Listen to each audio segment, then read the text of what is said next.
اليمن خاصة الشمال زين يعني كيان سياسي يقوم على الاقتصاد الزراعي. أكثر من 40% من اليمنيين مزارعين خلقة، والبلد تساعدهم والمناخ يساعدهم، لذلك بقوا على قيد الحياة. هذا لو تحاصرينهم 100 سنة ما يموتون اليمنيين.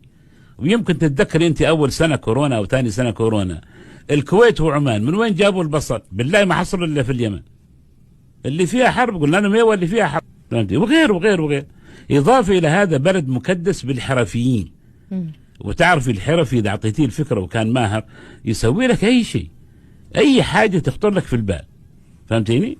والآن إذا تشوف الاختراعات الموجودة وبدائل الكهرباء والطاقة اللي ما في من 2015 تستغربي الناس هذا اللي كيف عايشين ويمشوا الحياة ببدائل.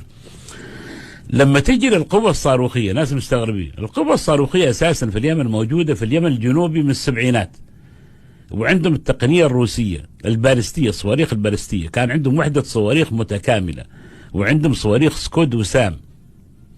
وللعلم كان تدريبهم مش لإطلاق الصواريخ، إطلاق الصواريخ ممكن تجيب لي خبير روسي يعلمني كيف أطلق الصواريخ، لا، تقنية هذه الصواريخ.